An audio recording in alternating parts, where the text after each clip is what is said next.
Reserve bank విడుదల చేసిన కొత్త రూపాయి నోటు మళ్లీ చలామణిలోకి వచ్చేసింది. గతంలో రూపాయి నోట్లు ఉండేవి, అయితే వాటి స్థానంలో నాణేలు ప్రవేశపెట్టారు. ప్రస్తుతం రిజర్వ్ బ్యాంక్ ఆఫ్ ఇండియా కొత్త రూపాయి నోటును విడుదల చేసింది. రూపాయి నోటును చూసి ప్రజలు మురిసిపోతూ నాటి కాలాన్ని గుర్తు చేసుకుంటున్నారు. చిన్నారులు మాత్రం మాకు చిన్న నోటు వచ్చేసిందని సంబరం పడుతున్నారు. ఇప్పటికే పాత నోట్ల స్థానంలో కొత్త 2000 మరియు 500 నోట్లు వచ్చిన విషయం తెలిసిందే. అయితే చాలా కాలంగా ప్రచారం జరుగుతున్నట్లుగా రద్దయిన 1000 నోటును మళ్లీ కొత్త మోడల్లో తీసుకురాబోతున్నట్లుగా తెలుస్తుంది. ఆర్బీఐ నుండి అందుతున్న అనధికారిక సమాచారం ప్రకారం దేశంలో 3 చోట్ల ప్రింటింగ్ ప్రెస్లలో కొత్త 1000 నోట్లను ప్రింటింగ్ ప్రారంభం అయినట్లుగా తెలుస్తుంది. దాదాపు 3 నెలల క్రితమే కొత్త 1000 నోట్లకు డిజైన్ ఫైనల్ చేయడం జరిగింది.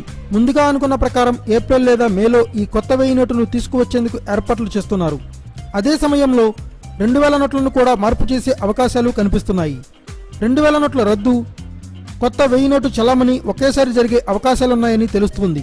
ప్రస్తుతం అందుకు సంబంధించిన ఏర్పాట్లను ఆర్బీఐ చేస్తోంది.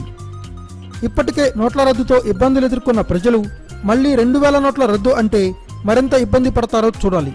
2000 నోట్లు ప్రింటింగ్ను ఇప్పటికీ ఆపేసినట్లుగా ఆర్బీఐ అధికారులు చెప్తున్నారు. Thanks for watching. Please subscribe our channel.